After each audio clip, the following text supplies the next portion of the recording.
नमस्कार दोस्तों, scary files में आशीष के साथ आप सभी लोगों का फिर से स्वागत है। दोस्तों, मैं आशीष कुमार आप सभी लोगों के सामने एक सच्ची और भूतिया घटना लेकर प्रस्तुत हो चुका हूं, जो कि रोहित नाम के लड़के के साथ घटी थी। और रोहित जो था दोस्तों यूपी का रहने वाला था।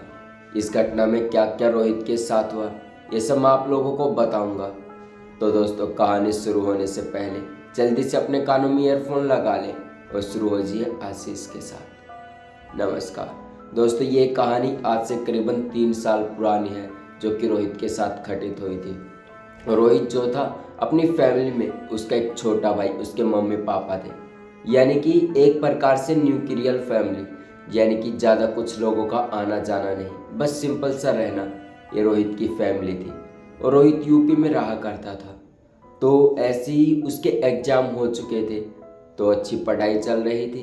तो रोहित जो था उसके जो दादाजी थे, यहीं उसके घर से करीबन 20 से 30 किलोमीटर दूर जहाँ पर रहा करते थे, वहाँ पर रोहित के जो दादा थे उसके काफ़ी छोट बच्चे बहुत ज़्यादा थे, 2-3 बच्चे, जिनके कारण काका ताऊ बहुत ज़्यादा हो चुके थे और उनकी फैमिली काफ़ी ज़्यादा बड़ी बन चुकी थी, जिसके कारण रोहित हर छुट्टियों में एग्ज़ाम के बाद वहाँ पर अपने दादा के घर जाया करता था। वहाँ पर बहुत सारे बच्चे थे, यानी जो रोहित के दादा थे उसके 2-3 बेटे थे, जो कि 40-45 की उम्र हो चुकी थी। तो उनके 2-2 3-3 बच्चे थे, एक एक 2-2। जैसे एक का नाम, एक लड़की थी नेहा था, दूसरा सुरेश नाम का लड़का, ऐसे कुछ भी, चिंटू मिंटू टिंटू, आप जो भी नाम रखो, सोहन मोहन, ये 5-6 लड़के वहाँ पर रहा करते थे। तो ऐसे ही रोहित हर छुट्टियों में अपने दादाजी के घर जाया करता था और सब कुछ अच्छे से वहाँ पर रहता था। तो ऐसे ही रोहित एक बार छुट्टियों में अपने दादाजी के घर गया हुआ था और वहाँ पर दादाजी के जो काका ताऊ जो बेटे थे उनके जो रहते थे, उनके बहुत सारे बच्चे भी रह रहे थे। तो रात को एक बार बात करते समय उनमें आपस में बात ही चल रही थी। तो उनके घर में एक अंकल भी काम किया करते थे, जो कि सफाई का काम, खाना वाना बनाने का। तो उनके घर में अचानक भूतों की बात चल जाती है। रात का करीबन 11 बजे का समय हो चुका था। तो ऐसी बातों बातों में पता नहीं चलता कि कब भूतों की बातें शुरू हो गई। तो ऐसी बातें भूतों की चलनी शुरू हुई, तभी जो अंकल थे जो वहाँ पर रखवाली करते थे, यानी सफाई खाना वाना बनाते थे, जो कि दादा का घर था, तो वहाँ पर कुछ ऐसी बातें होती है कि बच्चे कहते हैं कि हमें भूत देखना है। तो अंकल कहते हैं कि रात को 2 बजे मैं तुम्हें भूत दिखाऊंगा। तो जो बच्चे थे, नेहा मोहन सोहन, जो भी चिंटू पिंटू, सब ये कैसा मजाक है, ऐसा कुछ बोलते हैं कि ऐसा तो हो ही नहीं सकता, भूत कैसे देख सकते हैं, ऐसा थोड़ी ना होता है। तो ऐसे ही जो बच्चे थे सभी मजाक में ले रहे थे, लेकिन अंकल जी ने कहा कि रात को 2 बजे तुम्हें सबको जगना होगा, तो मैं तुम लोगों को भूत दिखाऊंगा और किसी को कुछ बोलना नहीं है, बस देखना है। तो बच्चे सोचते हैं कि ये तो कोई मजाक ही होगा, तो बच्चे कह देते हैं ठीक है अंकल, देख लेंगे। तो ऐसे ही समय बीतता है और जो दोस्तों जो रोहित था उसके दादाजी का घर कुछ ऐसी जगह में था, यानी कि यहाँ पर दादाजी का घर है और इसके पीछे ही एक हैंड पंप है और उसके बाद जंगल शुरू हो जाता है। यानी कि एक प्रकार से खेतों में जो मकान होता है ना दोस्तों, वैसे उनका घर था और पीछे जंगल, बनी जिसे कहते हैं दोस्तों, जहाँ पर पेड़ ही पेड़ होते हैं, वहाँ पर रोहित के दादाजी का घर था। तो ऐसे ही कहानी शुरू हुई थी। तो सभी बच्चे सो जाते हैं, तो वो रात को करीबन 2 बजने से 10-15 मिनट पहले ही उठ जाते हैं, क्योंकि दोस्तों किसी चीज़ के लिए हम इंतज़ार करते हैं या फिर कुछ भी, मान लो कल पढ़ाई करनी है और जल्दी उठना, तो ऑटोमेटिक आंखें खुल जाते हैं। तो ऐसे उन 5-6 बच्चे थे, जो सोहन मोहन नेहा चिंटू पिंटू जो भी थे, उनकी आंखें खुल गई और वो वहाँ पर खड़े हो गए। तभी उन्होंने अंकल को भी जगा लिया और अंकल ने कहा कि वहाँ पर जाओ। वो जो भी बच्चे थे, वहाँ पर एक मुंडेर थी जहाँ पर ऐसे आंखों आंखों से देखा जा सके। तो वहाँ पर अंकल ने उन 5 बच्चों को वहाँ पर भेज दिया और कहा कि यहाँ से वहाँ पर देखना, जो हेडपंप वहाँ पर जो लगा हुआ है, वहाँ को एक साथ 1 टका देखते रहना। तो 5 बच्चे जो थे ऐसे ही करते हैं और उनमें एक छोटा बच्चा भी था दोस्तों, जो कि कहानी में बताऊंगा आगे क्या हुआ था। तो ऐसे ही जब 5 बच्चे वहाँ पर कंटिन्यू देख रहे थे उस हैंडपंप को, तो 20 से 25 मिनट गुजर चुकी थी, लेकिन वहाँ पर कुछ भी रिएक्ट नहीं हुआ। तो सभी बच्चे बोले अंकल से कि अंकल ये कैसा मजाक कर रहे हो, और नींद भी खराब कर दी। और जो दोस्तों उस समय जो वहाँ पर दादा के घर रोहित जहाँ गया था, वहाँ पर जो दादा के बेटे थे वो नीचे सोते थे और जो बच्चे थे सभी ऊपर सोते थे, ताकि मतलब नीचे का ख्याल रख सके, कोई चोर वोर घुसे ना, क्योंकि जगह भी ऐसी कुछ थी। तो ऐसे ही जब वो पांचों बच्चे एक साथ हैंडपंप को देख रहे थे, उन्हें कुछ नज़र नहीं आया, तो अंकल से कहा कि अंकल ये कैसा मजाक कर रहे हो, नींद भी खराब हो रही है। तो अंकल ऐसे करते हैं, बस चुपचाप रहो, ज़्यादा कुछ मत बोलो, बस देखते रहो। तो ऐसा ही कुछ चल रहा था। तो बच्चे लगातार कंटिन्यू हैंडपंप को देख रहे थे। तो अगले ही 2-3 मिनट में वहाँ पर एक औरत आती है और उस हैंडपंप को चलाती है, जिससे पानी बाहर निकलता है। और दोस्तों वो जो हैंडपंप था उसे आज तक किसी ने नहीं चलाया था, करीबन 10 से 12 साल पहले ही वो बंद हो चुका था। जब बच्चों ने ये चीज़ें देख रहे थे तो एक छोटा बच्चा था जो कि ये सब देखकर चिल्ला गया। जैसे ही उसने चिल्लाया, वो जो औरत जो पानी भर रही थी वो एकदम उस दीवार की तरफ देखती है। उस दीवार की तरफ जब वो देखती है तो वो पांचों बच्चे ऐसे एकटका देख रहे थे। तो एक नेहा नाम की जो लड़की थी वो मतलब जल्दी से नीचे झुक नहीं पाती है, और जो बाकी बच्चे थे वो झुक जाते हैं। तो ऐसे ही कुछ हुआ और उस बच्चे के चिल्लाने के कारण जो कि बेहोश हो गया था, तो ये सब आवाज़ें नीचे जो चाचा ताऊ सोए हुए थे वो जग गए थे। तो वो ऊपर देखने आए कि हुआ क्या, और जैसे ही ऊपर देखने आए तो सभी बच्चे वहीं पर थे और अंकल जी भी वहीं पर थे। तो वो जो चाचा और ताऊ थे वो अंकल जी से कहते हैं कि ये कैसे बच्चों के साथ मजाक कर रहे हो रात के 2 बजे, ऐसा कोई करता है क्या? तो अंकल जी कहते हैं कि ये बच्चों ने ही जिद की थी कि हमें भूत देखना है। तो अंकल ने भी हाँ कर दी कि ठीक है भूत दिखाऊंगा। तो ऐसी थोड़ी सी कन्वर्सेशन हुई दोनों के बीच, चाचा ताऊ और उस अंकल के बीच, और वो चुपचाप नीचे आ जाते हैं। तो वैसे ही नॉर्मल सब कुछ सही हो जाता है। लेकिन जो नेहा नाम की लड़की थी जिसके साथ ये कुछ हुआ था, जो कि उस औरत ने उसे देख लिया था, तो वो थोड़ा सा अजीब बिहेव करने लगी थी। यानी कि किसी से कुछ ज़्यादा बातें ना करना, यानी कि अपने कमरे में है तो कमरे में ही रहना, किसी से ना ही बातचीत करना, ना ही पढ़ाई में मन लगना, बस चुपचाप बैठे रहना। और ये जो घर में चल रहा था, उसके जो चाचा जी थे इन सारी बातों को नोटिस कर रहे थे कि नेहा ऐसा क्यों कर रही है। और जो बच्चे थे पांचों, जिनमें रोहित भी शामिल था जो ये सब कुछ देख रहा था, तो उन्होंने चुपचाप नीचे वो आ चुके थे और उन्होंने नेहा को भी समझाया, लेकिन नेहा कुछ भी नहीं मान रही थी। तो ऐसे ही धीरे धीरे समय बीतता है, 5 से 6 दिन बीत जाते हैं। नेहा मतलब फैमिली को भी लगने लगता है कि नेहा को शायद कुछ हो गया है, क्योंकि वो अकेला सा बिहेव कर रही थी, नहीं किसी से कुछ ज़्यादा बातें कर रही थी, नहीं कुछ वो था। तो ऐसे ही थोड़ा सा और थोड़ा सा और समय बीतता है। तो अचानक घर में एक फंक्शन होता है किसी कारणवश, यानी किसी पार्टी खुशी की बात होगी तो फंक्शन होता है। तो सभी लोग इकट्ठा हो जाते हैं, सभी की फैमिली कंप्लीट थी वहाँ पर और इन्जॉय करते हैं। तभी जो चाचा थे, जो रोहित के चाचा और ताऊ, वो देखते हैं कि नेहा तो फंक्शन में है ही नहीं, आखिर नेहा गई कहाँ। उन्होंने पूरे फंक्शन में करीबन 2 से 3 घंटे देखा, लेकिन उन्हें नेहा कहीं भी नहीं मिली।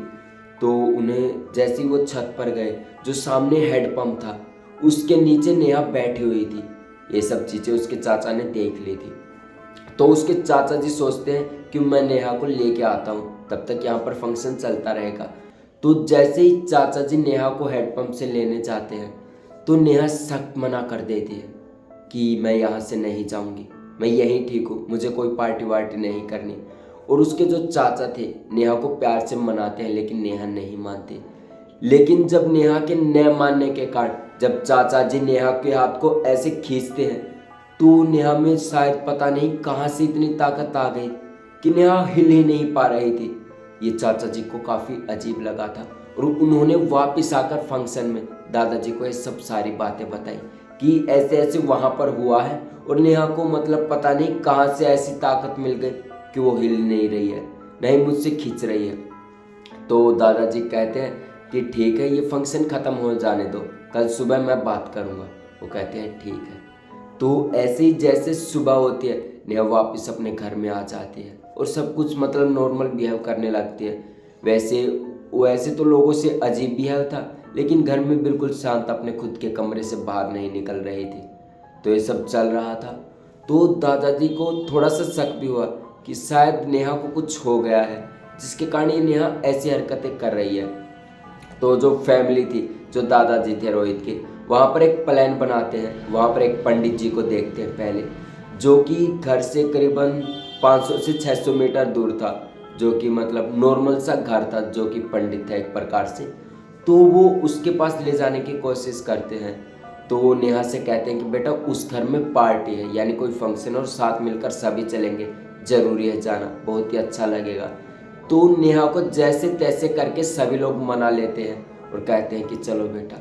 तो नेहा को जैसे तैयार वैयार करते हैं, और जैसे ही नेहा उस पंडित जी के घर में प्रवेश करती है, नेहा को काफ़ी अजीब लगने लगता है। नेहा को समझ नहीं आता कि उसके साथ क्या हो रहा है। तो वो अपने चाचा और अपने पापा को कहती है कि पापा मुझे यहाँ से ले चलो, मुझे अजीब लग रहा है। जो नेहा के पापा थे दोस्तों, उसका नाम राजेंद्र था। तो नेहा से ऐसे कहते हैं, नेहा बात करते पापा से कि पापा मुझे यहाँ से ले चलो, मुझे इस घर में सही नहीं लग रहा। और वो तो दोस्तों आपको ही पता है, पंडित जी का घर था, वहाँ पर एक प्रकार से पूजा ही चल रही थी, जो कि नेहा के लिए ही करवाई जा रही थी, क्योंकि ऐसा सभी लोगों को शक हो चुका था कि नेहा के अंदर कुछ ना कुछ तो हुआ है। तो ऐसे पंडित जी के पास जब नेहा को बिठाया गया, तो वो पापा से बार बार बोल रही थी कि पापा मुझे यहाँ से ले चलो, ये जगह मुझे सही नहीं लग रही। तो नेहा है और उसके जो पापा थे बिल्कुल मना कर देते हैं। वो कहते हैं कि कल तुझे मैं भी लेने आया था वहीं पर, तुम वहाँ से उठी क्यों नहीं, वहाँ पर कर क्या रही थी। तो नेहा को गुस्सा आ जाता है और वो बोलती है जोर से, साले राजेंद्र तुझे समझ नहीं आता कि मुझे घर ले चल वापस, मैं यहाँ नहीं रहूँगी। तो जो राजेंद्र, जो नेहा के पापा थे, वो एकदम शौक हो जाते हैं। वो सोचते हैं कि यार नेहा ऐसे कैसे बोल सकती है, जो कि उसकी बेटी है। तो ऐसे उनमें कन्वर्सेशन हुई। तो पंडित जी ने भी कहा राजेंद्र से, जो नेहा के पापा थे, कि एकदम शांत हो जाइए, ये नेहा नहीं है, इसके अंदर किसी आत्मा ने प्रवेश किया है, जो कि मेन वो बोल रही है, नेहा तो असल में चुप ही है। तो राजेंद्र एकदम से चुप हो जाते हैं, जो नेहा के पिताजी थे। तभी पंडित जी नेहा से बात करते हैं कि कौन हो तुम। वो कहती है मैं नेहा हूँ।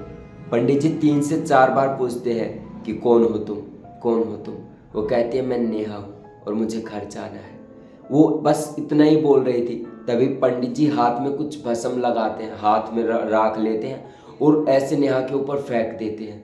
जैसे ही नेहा के ऊपर फेंकते तो वो पूछते हैं कौन हो तुम। तो वो कहती है कि मैं संगीता हूँ और मैं इस लड़की को लेने आई हूँ, क्योंकि ये लड़की मुझे पसंद आ गई है और मैं इसे अपनी दुनिया में लेकर जाऊँगी। ये सब वो कहती है जो आत्मा उसके अंदर प्रवेश कर चुकी थी, जिसका नाम संगीता था। पंडित जी कहते हैं कि इस लड़के ने ऐसा किया क्या है और तुम इसके साथ ऐसा क्यों कर रही हो। तो वो लड़की कहती है जिसके अंदर आत्मा थी, संगीता कहती है दोस्तों मुझे कुछ भी नहीं पता, मुझे बस ये लड़की चाहिए, मैं इसे अपनी दुनिया में लेकर जाऊंगी और कुछ नहीं। तभी पंडित जी पता नहीं कि एक चूड़ा बनी बनवाते हैं, जिसके अंदर मतलब जो नेहा थी उसकी जो मतलब फूंक मरवाते हैं, उसमें बांध देते हैं, ऐसा कुछ करते हैं। और पंडित जी को कहते हैं कि अब तेरा मतलब पूरी कहानी भी पूछते हैं कि संगीता तू यहाँ आई कैसे और असल में बात क्या है। पंडित जी सब कुछ पूछते हैं। तभी वो जो आत्मा जो नेहा के अंदर प्रवेश कर चुकी थी, वो बताती है कि मैं यहाँ पर अपने मामा के घर पर रह रही थी और मुझे यहाँ पर बहुत टॉर्चर किया जा रहा था। मेरे मामा मामी मुझे बहुत मारते थे और मेरी मम्मी को बताते थे कि सब कुछ सही है, और ये टॉर्चर मुझसे ज़्यादा दिन सहन नहीं हुआ और एक दिन मामा ने मुझे गुस्से में आकर जान से मार दिया और यहीं पर मुझे मारकर दफना दिया और इसके ऊपर एक हेड पंप बनवा दिया, जिसके कारण मैं यहाँ पर अब भी भटक रही हूँ और मुझे अभी तक मुक्ति नहीं मिली है। संगीता सारी बात बता देती है और वो कहती है कि असल में मुझे मुक्ति चाहिए भी नहीं, क्योंकि मुझे ये लड़की चाहिए जो कि मेरे साथ जाएगी। लेकिन पंडित जी उसकी सारी बातें सुन रहा था और पंडित जी सख्त मना कर देता है कि ऐसा मैं सब कुछ होने नहीं दूंगा, मैं सब कुछ सही कर दूंगा और तेरी आत्मा को भी शांति मिल जाएगी। तो वो जो आत्मा थी जो नेहा के अंदर प्रवेश कर चुकी थी, वो कहती है मुझे कोई शांति वांति नहीं चाहिए, मैं ऐसे ही ठीक हूँ, मुझे भटकने दो। लेकिन जो पंडित जी थे वो इन बातों को बिल्कुल नहीं मान रहे थे। तो उन्होंने जो फूंक कैद करी थी जो उस आत्मा की थी, उसके अंदर मतलब और जहाँ पर जिसकी डेथ हुई थी संगीता नाम की लड़की की, वहाँ से मिट्टी उठवाई जो हैंडपम्प था उसके नीचे से मिट्टी उठवाई, क्योंकि उसके नीचे कुछ नहीं बचा था, क्योंकि जो दफनाया गया वो सब कुछ ख़त्म हो जाता है दोस्तों। तो उसे उठाया गया और अच्छी तरह से घर में हवन करवाया गया। सब कुछ मतलब हवन करवाया, जो भी लकड़ी वकड़ी लगानी थी सब कुछ बिल्कुल ओके रिपोर्ट, यानी कि सब कुछ सही स्थिति में सब कुछ सही करवाया। और वो जो आत्मा थी जो नेहा के अंदर प्रवेश कर चुकी थी, जिसका नाम संगीता था, उसको भी जब ये सारी चीज़ें होने लगी थी तो वो आत्मा थी एकदम नेहा के शरीर से निकल चुकी थी और नेहा एकदम बेहोश हो चुकी थी। तो अगले 2 ही दिनों में जो हवन ववन सब कुछ करवाया बिल्कुल सही हो गया, और सब कुछ सही होने के कारण सब कुछ नॉर्मल वे में चलने लगा और नेहा भी बिल्कुल ठीक हो चुकी थी। और इस कहानी का मेन रीज़न दोस्तों भूत ही था, जो कि 5-6 बच्चे जो जिद कर रहे थे कि हमें भूत देखना है, तो जब उन्होंने भूत देखा तो उनकी आंखें फटी की फटी रह गई। ये भूत ऐसा था कि सबकी आंखें खोल दी थी। तो दोस्तों ये थी आज की कहानी जो मैंने विजिट करी है। तो कमेंट सेक्शन में कमेंट करके ज़रूर बताएं कि आपको ये कहानी कैसी लगी, और ऐसी कहानियाँ सुनने के लिए चैनल को सब्सक्राइब कर लें। तब तक के लिए जय हिंद। मिलते हैं अगले शनिवार को फिर से दोस्तों, एक और खौफनाक और दिल को दहला देने वाले एपिसोड को लेकर।